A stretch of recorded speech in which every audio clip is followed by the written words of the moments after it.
بسم اللہ الرحمن الرحیم فوائد نافعہ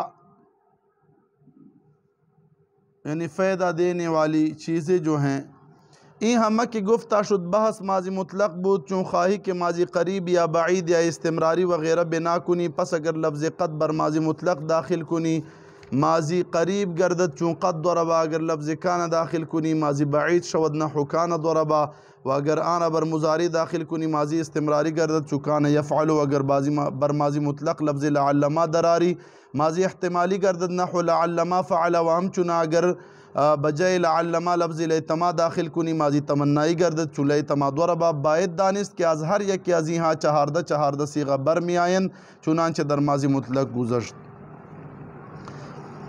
میزان الصرف میں اب یہاں سے پہلے جو بیان ہوا ہے وہ ماضی مطلق کا ہے، فعلا فعلا ما فعلا ما فعلا وہ ماضی مطلق ہے۔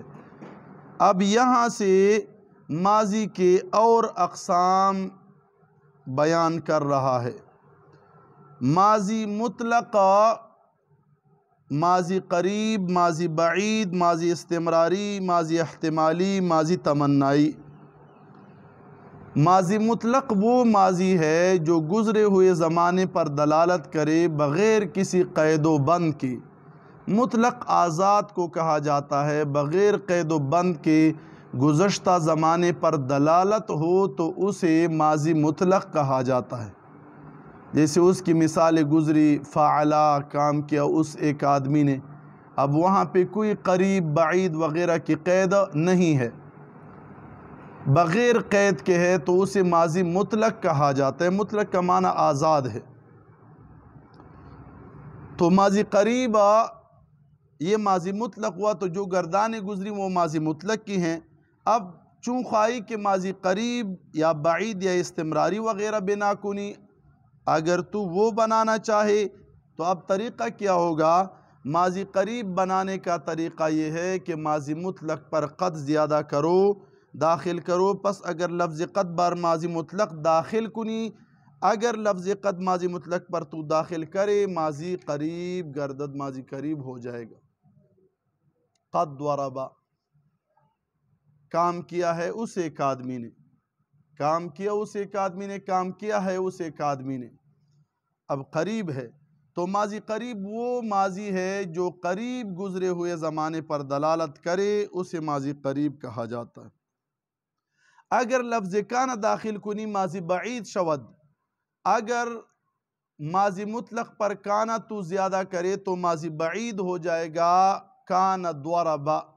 ماضی بعید وہ ماضی ہے جو دور گزرے ہوئے زمانے پر دلالت کرے، اسے ماضی بعید کہا جاتا ہے، اور اس کی علامت یہ ہے کہ ماضی مطلق پر کان داخل کرو، کان ضربا۔ تو یہ بعض اوقات احادیث میں، قرآن میں عربی لغت ہے، وسیع لغت ہے، اسی کے مطابق ترجمہ کرنا پڑتا ہے۔ جیسے ایک مثال میں دیتا ہوں، حدیث شریف میں آتا ہے، مسلم شریف کی حدیث ہے، حضور علیہ السلام نے فرمایا کنت نہیتکم عن زیارت القبور الا فزوروها۔ اب کنت نہیتکم، اب یہ ترجمہ اس کا اکثر کیا جاتا ہے میں نے تمہیں منع کیا، زیارت قبور سے میں نے تمہیں منع کیا، نہیں، یہ ترجمہ غلط ہے، یہ تو ماضی مطلق کا ترجمہ ہوا۔ کنت نہیتکم ہے تو نہیت یہ ماضی ہے، مطلق ہے، واحد متکلم کا صیغہ ہے، اور کنت کان اس پہ داخل ہے، تو کنت نہیتکم عن زیارت القبور ماضی بعید ہے، یعنی میں ماضی بعید میں تمہیں زیارت قبور سے منع کیا تھا۔ تو ماضی بعید کیا ہے؟ اول اسلام میں حضور علیہ السلام فرما رہے ہیں اول اسلام میں، یعنی ماضی بعید میں، دور گزرے ہوئے زمانے میں میں نے تمہیں زیارت قبور سے منع کیا تھا، اول اسلام میں، یعنی الا فزوروها، اب تو طریقہ بتا دیے زیارت قبور کا، الا فزوروها، خبردار اب تم زیارت کیا کرو قبور کی۔ تو مقصد میرا یہ ہے کہ کنت نہیتکم جو صیغہ ہے وہ ماضی بعید کا ہے، تو ماضی بعید کا ترجمہ ہو،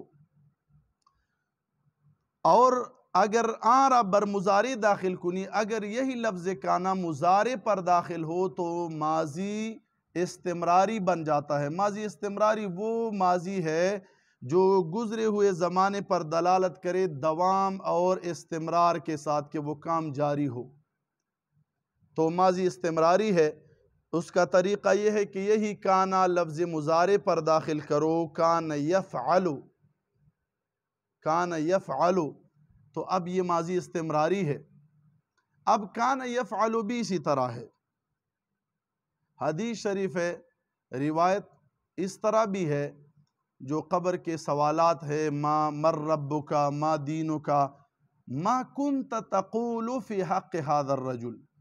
اب وہاں پہ بھی یہ ہوتا ہے کہ ما کنت تقول کا عام ترجمہ یہ کیا جاتا ہے تو کیا کہتا ہے اس ہستی کے بارے میں، اس عظیم شخصیت کے بارے میں۔ حضور علیہ السلام سے جب قبر میں ان کے متعلق پوچھا جاتا ہے تو وہاں پہ سوال ہوتا ہے ما کنت تقول، تو وہاں پہ یہ ترجمہ بھی صحیح نہیں، تو کیا کہتا ہے، یہ تو حال کا ترجمہ ہے۔ وہاں پہ کنت تقول ہے، تقول فعل مضارع ہے اور اس پہ کان داخل ہے، حاضر کا صیغہ ہے، کنت تقول، کیا مطلب، ما کنت تقول ماضی استمراری ہے، تو کیا کہتا تھا اس ہستی کے بارے میں، یعنی دنیا میں تو کیا کہتا تھا، یعنی حضور علیہ السلام کے بارے میں دنیا میں کیا عقیدہ تھا آپ کا، میت سے پوچھا جاتا ہے تو وہ بھی ماضی استمراری ہے، تو ماضی استمراری سے ترجمہ ہونا چاہیے۔ یہ کتابیں تو لغت کی ہیں اور فن کی ہیں، تو ہم قرآن و حدیث کے لیے پڑھتے ہیں، اگر وہاں پہ ترجمہ غلط ہو پھر تو یہ کتابیں پڑھنے کا کوئی فائدہ نہ ہوا۔ وہ اگر لفظ بر ماضی مطلق لفظ لعلما در آری، اگر ماضی مطلق پر تو لفظ لعلما لے آئے، ماضی احتمالی گردد تو ماضی احتمالی ہو جائے گا۔ لعلما فعلا، ماضی احتمالی وہ ماضی ہے جو گزرے ہوئے زمانے پر دلالت کرے تردد اور شک کے ساتھ، احتمال کے ساتھ۔ لعلما فعل ماضی مطلق پر لعلما داخل کرو، لعلما فعل، تو یہاں شک کا معنی ہے، امید ہے اس نے کیا ہے، امید ہے اس نے کیا، تو اب امید ہے یعنی شک ہے۔ اور لعلما کی جگہ پر اگر لیتما داخل ہو، ہم چنا اگر بجائے لعلما لفظ لیتما داخل کنی، لیتما داخل تو کرے ماضی تمنائی گردد۔ ماضی تمنائی وہ ماضی ہے جو گزرے ہوئے زمانے پر دلالت کرے تمنا اور آرزو کے ساتھ، تو اس کی پہچان یہ ہے کہ ماضی مطلق پر لیتما داخل کرو، لیتما ضربا، کاش اس نے مارا ہوتا، تو اب یہ امید ہے، تمنا ہے، آرزو ہے لیتما میں۔ تو یہ ماضی کی 6 قسمیں ہوئی، ماضی مطلق، قریب، بعید، استمراری، تمنائی، احتمالی۔